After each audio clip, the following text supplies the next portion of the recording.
pinag-aralan ko is healthcare level 4. So, ang main reason na healthcare level 4 na based sa advisor ko, shoutout nga pala kay Ma'am Naya ng NB Consulting na na tumulong sa akin para mag-grant yung visa ko. And eventually, dun sa working visa ko din, sila yung nag-process nun. So, ang healthcare level 4, meron po kasi siyang pathway to residency. So, after na masuportahan ng visa for actually 3 years siya, pero within, after you work for 24 months, you can apply for the residency. And then, ayun. So, 1 year nga po akong nag-aral dito as level 4 student.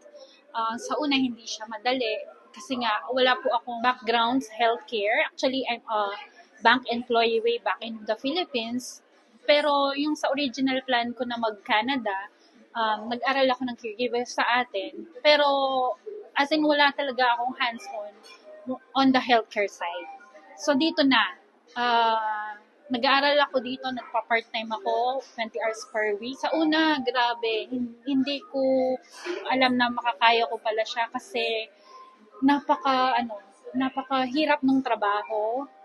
Isa pa yung culture dito, tsaka yung mga makakasama mo, hindi lang mga Pinoy, ibang lahi. So, nanibago ako na culture shock, not only on the culture but also on the work side. Hindi siya madaling trabaho ang pagiging caregiver. Kaya saludo po talaga ako sa mga caregiver natin dyan. So, ngayon, I'm a caregiver also. And also, sa diversional therapist. Yun yung ang strand ko na kinuha pala. It's between dementia or diversional therapist.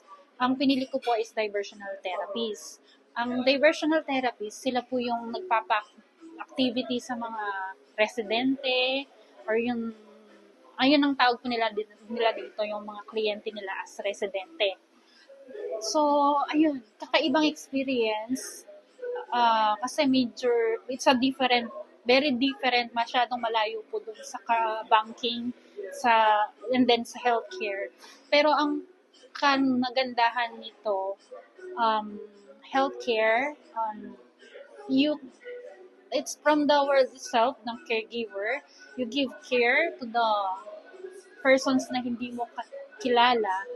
Pero at the same time, yung makakakilala ka ng ibang mga tao na at their vulnerable side na nila. So, all the care or pagbibigay ng pagmamahal sa kanila at their vulnerable side, sobrang na-appreciate nila kasi kakaiba yung pagmamahal na nare-receive ng isang tao sa ibang tao. So yun, masasabi ko na it's a different kind of love that you give to a person that you are not blood related. Kasi given na yan sa pamilya eh.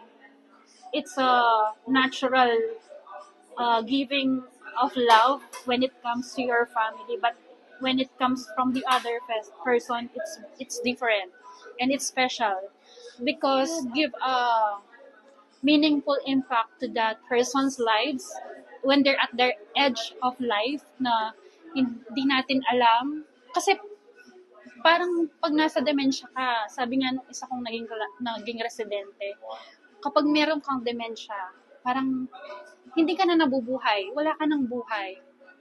You just breathe. So, imagine when you're at that stage of life and then, paano mo pa ma-appreciate ang buhay kung hindi dahil sa mga caregiver na nandyan para mag-alaga at magmahal sa kanila. So, ako bilang caregiver, it humbles me much when I'm in this field. And doon ko na-appreciate yung mga magulang ko, yung mga elderly natin na nangangailangan ng tamang pag-aaruga, pagmamahal, at pagbibigay ng mahabang pasensya sa kanila.